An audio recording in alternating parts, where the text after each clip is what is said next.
প্রথম বলবো মুসলিম সমাজকে, আমার ধর্মীয় বিশ্বাস মুসলিম, ইসলাম ধর্মের আমি অনুসারী। এই প্রসঙ্গে ক্রমে আমি একটা কথা বলবো যে মুসলিম সমাজের মানুষের উদ্দেশ্যে আমার বার্তা, মমতা ব্যানার্জির এই কথাই কেউ গ্যাস খেয়ে যাবেন না, আমি অনুরোধ আপনাদের কাছে করি। 2021 সালের আগে মমতা ব্যানার্জি বলেছিলেন বিজেপির হাত থেকে যদি বাঁচতে চাও, বা তার দল বলেছিলেন যে তৃণমূলকে ভোট দাও। পশ্চিমবাংলার মুসলিম সমাজের হেভি অংশ দুহাত উজাড় করে তৃণমূলকে ভোটটা দিয়েছিল। এখন দায়িত্ব তো মমতা ব্যানার্জির, তিনি রাজ্যের মুখ্যমন্ত্রী, তিনি রাজ্যের স্বরাষ্ট্রমন্ত্রী, তিনি সরকারের প্রধান।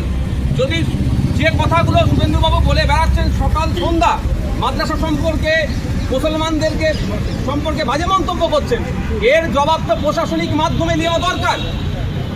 তা না করে আমার তো মনে হয় বকলেমে মুসলমানদেরকে উস্কানোর চেষ্টা করা হচ্ছে যে শুভেন্দুবাবুকে তোমরা ধরো।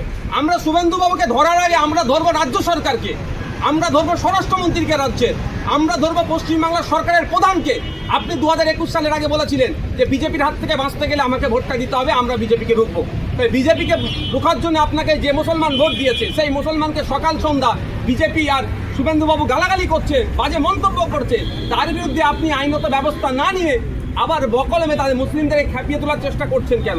আমার অনুরোধ মুসলিম সমাজের কাছে যে আপনারা প্রশ্ন তুলুন, প্রয়োজনে আপনারা নবান্নে যান, মুখ্যমন্ত্রীকে প্রশ্ন করুন, প্রয়োজনে আপনারা পুলিশ মন্ত্রীকে প্রশ্ন করুন যে এখনো শুভেন্দুবাবুর বিরুদ্ধে এফআইআর হচ্ছে না কেন, সুকান্ত মজুমদারদের বিরুদ্ধে এফআইআর হচ্ছে না কেন?